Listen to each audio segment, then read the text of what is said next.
So what is going on, everybody? We're finally here with the RoboTaxi Report. I wanted to have this out yesterday. I apologize. I had some trouble getting the video together and getting it out to everybody, but we're going to make this as concise and to the point as possible.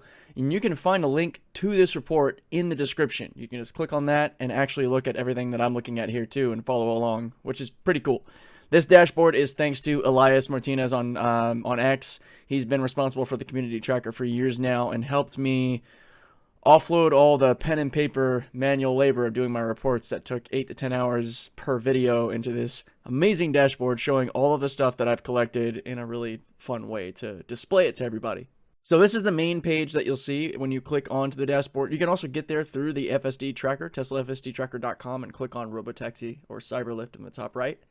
And I do have some filters chosen, so what you see might look a little different. I've chosen the filter to make it to where it's only versions or builds that I've got more than 500 kilometers on, because there were a couple of point releases while I was working with Archimoto that I didn't get a whole lot of time with, so it's more so noise in the data than useful, meaningful data.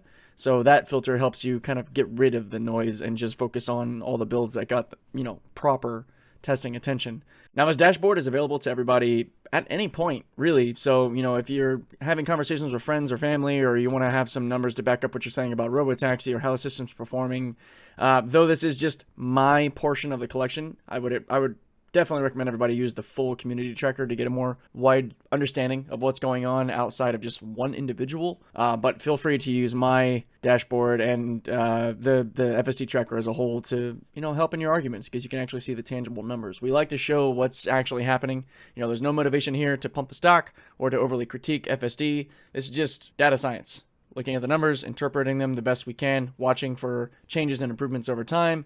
And thanks to the audience, the community that has been built around this, there are a lot of really smart people that have helped me understand the way these updates actually work, the way FSD works and how it's trained. And I am really appreciative of that. It's really cool to see more and more people appreciating the numbers. But hit me up in the comments if you have any questions about what you're seeing here, any of the numbers, any of the metrics, any of the thoughts that's gone behind what we're looking at. And we're going to go ahead and jump into this report, starting with the RoboTaxi results. All right, so we'll get to version 12 in a second. First, I'm going to explain what this is in the simplest way I can think of, which is a success means I didn't have to intervene. It's a fail if I did. We need to get from customer pickup to drop off without me having to get involved. Courtesy nudges to get through like a stop sign or something if we're going a little too slow doesn't count as a failure, because I'm just trying to be cognizant of the people behind me and not be that guy that's slowing everybody down. But if you're at a full stop, like at a flashing red or the weird light lamp issue, the early morning thing you might have seen on X where the car just would not move at the intersection unless I pushed it or took over, that's a failure condition, because if there's no driver, the customer's time is wasted. Same with excessive rerouting and missing turns and missing exits. This may seem really strict, but that's the point. I'm judging this based off of being a competent, reliable system that people will want to go back to. It's not about just the triviality of, oh, cool, self-driving chip, it worked. No, it's about building a reliable service, and I like to model that out as a proof of concept, which I think I've done pretty well here. Now, again, the blue lines are your total trip volume, and the yellow line here is your percentage of success rate. So it's really simple. You take the total number of trips divided into the successes, you take the success rate or successful trips divided by the total trips to get the percentage of those that were a success. It's simple math. And over these builds, you can see, like, before I worked for Archimoto, we got a lot of volume. I was able to do a lot of drives with all these. And then, that got hit pretty hard when I was working full-time as a mechanic and going out of town and such. Now we're back at, full-time driving, which is really good for version 12 to get all the volume I can to show a really good sample size for success. And as you can see, aside from the outliers, or one good outlier of 93% and the two 20-ish percents, the average has been around 50-60% success rate of trips, which isn't great, but it still shows that, out of 328 trips, a vast amount of those were successful, which is really cool. Of course, we do want to be in the upper 90%, like we were for 11.4.2, which admittedly was a bit of a unicorn build for me. Not everybody had the same experience, but for my car in San Diego with your customer day-to-day trips, it killed it. It was awesome. 56 trips, 93% success rate. You can do the simple math to figure out how many of those trips were actually successful out of 56 based on those numbers. So have at it. Have a good time. Now, getting to what everybody really wants to see, we're just going to make sure we click on 12.3 here and add it to this pile. And bam, we are back up into the 90s. Let's go. 40 trips, 90% success, and a lot of you have already seen the conditions that led to the 3 or 4 failures that did occur. It was the gauntlet reentry point, the sweeping lefts, as well as that bike lane scenario. And if any of you guys tuned into the live stream yesterday, we had some pretty gnarly mess ups on the bike lane. So it was about an hour and 20-minute stream if you want to check it out. A lot of cool stuff happened there. We did the bike test. We did a downtown shuffle, which was a lot of fun, where the system actually properly went through flashing red lights. So Meta, Wes, if you're watching this, dive into that live stream. You're going to want to scrub ahead a bit. I might go back in the live stream and maybe add some chapter breakdowns after the fact once it's fully uploaded, so that way you can find some of those cool moments. But went through 2 successful flashing reds without me getting on the throttle, which was surprising after the failed examples with the flashing red test. Also, just a real quick point of correction. I called that a skill issue. It should more so be a system limitation because it's not really, well, at least we don't think it's really like trained yet. But the 2 successful flashing red experiences yesterday have me wondering now. I mean, the spectrum of probabilities inside of this neural net seem to be pretty wide. So that was pretty cool. But yeah, back up to 90% plus, and I'm doing trips every day to increase this. Now, this dashboard you guys can look at, it refreshes about every 3 hours. So while it's not immediately live, every 3 hours it'll refresh with everything that I've done. So you can poke in throughout the day and see how the trips are going. And so if anybody's curious how RoboTaxi trips are, you can look at it yourself right here, TeslaFSDTracker.com/CYBRLFT. It's a link in the description. Again, it's in the top right of the FSD community tracker. It's all here for you guys. So have fun, poke around. Maybe in the future we'll do live streams and kind of go back and forth and have a little exchange. But going forward, we're going to jump into the Causation Donut next. Now on this one, feel free to go through all the builds. I mean, I can just kind of click around and show you that the Causation Donut will change depending on the build. What's at the bottom of it will show you the correlation for what you're seeing, and then you can mouse over the different areas to actually see the percentage, the number of disengagements, what it's called, like staging, where the system is, planning its route along trips. We're going to take a focus here, though, on mostly just 12.3.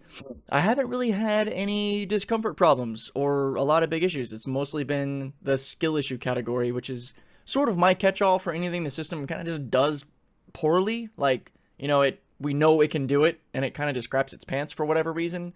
I call it a skill issue. And it's been frustrating. More of them, I think, have been highway, which we understand that, or at least to my understanding, right now, we're sort of back to a better version of the split stack version 10 days, where, highway was on NOA and then City Streets was the actual City Streets beta. We're sort of there now, except coded versus neural net. So I'm looking forward to the day that we're on a full neural net, city and highway, and I think that'll be a massive step forward with reliability and success on the RoboTaxi front. And, okay, little tidbit for anybody getting bent out of shape about the RoboTaxi moniker I'm using here. Relax. It's just the simplicity of the robot is doing the taxi work. I'm there as a safety driver. Yeah, it's cool. If you're complaining that it's not like official level, whatever, there's the door. You can see your way out. I'm not concerned about the semantics of the word RoboTaxi. So we're going to move on back to the, adult part of the conversation that makes sense. But so far in the Causation Donut with 12.3, we got 15 skill issues making up just over 70% of the disengagements. We've got 1 system error, and that is that red yoke or red wheel disengagement where the system just, for whatever reason, makes you take over. Maybe it's a low setting sun, a loss of traction, random scenarios that you guys have seen where you get the red wheel and you just have to take over. I classify that as a system error, and fortunately it hasn't been too common in my use of FSD in, recent builds, but it still pops up and rears its ugly head, and that's annoying because you're just like, all right. I think hardware 4 cameras seem to have a bit of an improvement around the oversensitive photon issue, like with the sun is really low, sunset, sunrise kind of thing. As far as like losing traction, has been the case for me a couple of times where might be some gravel on the road and the tires they slip and the car kind of freaks out and goes, hey, take over, something's weird, we don't have proper traction here. So keep that in mind if any of you experience the red wheel disengagement, the system error, as I call it. Maybe you had loss of traction or some other factor. It's kind of hard to pin that down. On the other side of things here, we have the human causation of disengagement, and that is typically Oh, in every case that I report it, it's a non-critical disengagement. It's more so, like in the live stream is another example where we weren't able to make a left turn because we had a human in our quarter panel and they just would not let us over. Sometimes that's actually more of a staging problem, I think, on FSD's side, that we didn't get over soon enough to execute the turn. But in cases like yesterday, it was more so that the person just sped up and stayed there in our rear quarter panel, and we were not able to get to that left lane to make the left turn, and I took over. It would be cool, I think, if the system had something built in to where if it detects it's not going to get in the turning lane in time, it just kind of reroutes to the next left turn or the next maneuver and just plans for that way versus trying to go through this awkward exchange with another driver and then potentially try to just yeet itself to the left to try to make the maneuver. And yeah, I'd rather reroute to the next turn if possible. But alas, let's moving forward. We got maps disengagement, and the one on here was actually one of the customer failed trips. I called this maps because if some of you saw the failure condition testing video, if you just heard me talking about the sweeping lefts, there's that area on A Street and 11th downtown where you have two sweeping left lanes to get onto the 163 North, but then you also have to the right a two left turn lane that will give you the option to either take the 5 or the 163. And in this case, we were on the sweeping left, and the system at the last minute got dancy and wanted to jump over to the right to take the other series of lefts, creating a very potentially discomforting situation for the customers, so I took over. And I consider that a map issue because the maps wanted us to go straight, take the hard left versus the sweeping left. That might be really confusing. That's my best way to really describe the situation. Some of you might be able to say it better in the comments. Please do. Or if you have questions, I can chat with you in the comments about it, maybe explain it a little bit better. And then the last type of disengagement we had was, in fact, something I categorized as safety or critical disengagement. And that is when the railroad crossing guards were coming down and the car was not going to stop. And I was by myself and I let it push to the last second. I posted about it on X saying, yep, we still don't have railroad stopping control down yet, so keep that in mind. I let it get as close as I could before hitting the brakes just to test it out to see what it would do. I'm a lot more risk tolerant by myself, but I'm not going to let anything negative happen. And I haven't with over 1,300 hours on the system because I know how to get ahead of it. I know what I'm doing. And I encourage everyone to be extra safe and know your limits and treat the system with respect and prevent anything that will slow down adoption of FSD or the update rollouts, because we know one thing can happen, update pauses, and we're all left without the newest, coolest update. So keep that in mind. Overall, though, the system is performing really well. It's really smooth. So as we get close to wrapping this up, we're going to take a look at the disengagements across builds. And keep in mind, as we look at this, that more is better. In this case, this is how far you're going until you've had to disengage. And you can see here that the blue bar graph portion are the non-critical disengagements we talked about. Things that don't involve potential damage to persons or property. Whereas the yellow line are the critical disengagements that can be not only, damaging, like obstacles or hitting potholes or actual collision avoidance, but it can be legal as well, where you have, cars not stopping properly at stop signs or not detecting a red light. Those are more legal functions. Or getting into the bus lane and not wanting to get out of the bus lane. There are different legal scenarios that would be considered a critical disengagement as well. Now, I also include that system error, that red wheel forced disengagement. That is a critical failure. So that's an idea of what's going on here with this yellow line. And we had a pretty great peak point here, again, with me on 11.4.2 that really nosedived before we got version 12. And this is sort of open-ended. This isn't like we've gotten a disengagement here at the 1536 or 73 kilometers for non-critical. This is just, it's still going up. And the longer I'm on 12.3, the more this bar will adjust. And then future patches like 3.1 that some people have gotten, I haven't yet, unfortunately. That'll then be its own. But we'll be able to filter all of version 12 and look at that as we go forward. But this is the sort of thing that I enjoy doing on the more nerdy side, is actually observing the system and logging what is happening to show performance and changes from build to build, to actually show tangible improvements, regressions, like in the case of 4.4, and paint an overall picture for the system going forward. It's been awesome to see an increased interest in the numbers and the data side of things, so I'm excited about that, because this is something we've been working on for years, and to finally have enough of a following or an audience now to get more eyes on this is really dope. So please share it with everybody you can. So here is basically a heat map showing areas that have been more difficult versus areas that have been, a bit easier. You can see if I mouse off the screen, anything in the blue is a success rating of 75 to 100%, 51 to 74% orange, and then or yellowish, and then 0 to 50 is red.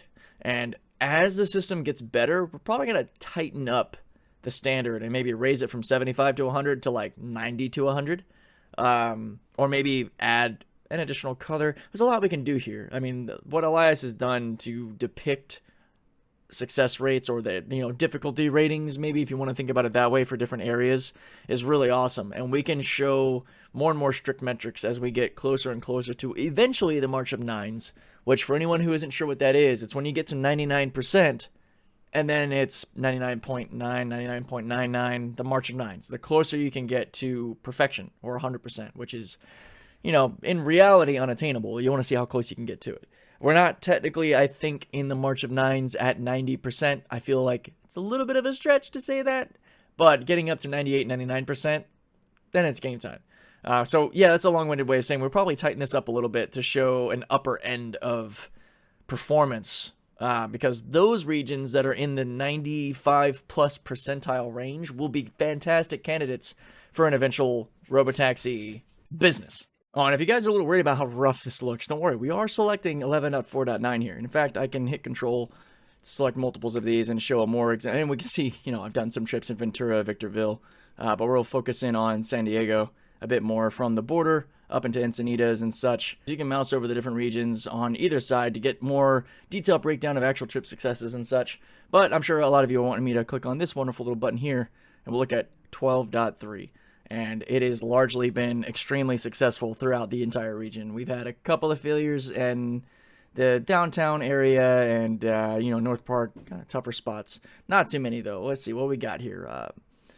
2 trips, 1 success, 1 fail. So all it takes is 1 more trip success to kind of change the representation of this map. And down in Chula Vista, a couple of trips of difficulty here. What was it? We had 3 trips. And 2 successes, 1 fail, 67% success rate. So you can kind of see how this all breaks down.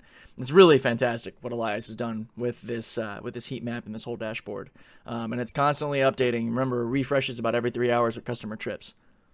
But that is basically it. Here on the home page now, without that 500-kilometer filter selected, you can see some of the little data points of noise here, like 2 trips, 1 trip. And then, you can just click that to clean it up and show the more relevant stuff. Different modes and distances traveled on those modes, different driving conditions. There's a lot of information to parse out, a lot of fun stuff. So hopefully you guys enjoyed that brief report talking about the system and what's going on currently. Looking forward to getting 12.3.1. If you have any questions, please hit me up in the comments below. And yeah, let me know what you think about maybe potentially live streaming this in the future and sort of having a bit of an exchange with the audience back and forth, going over the dashboard together. I think that could be fun. But thanks so much for tuning in. I'll catch you in the next video.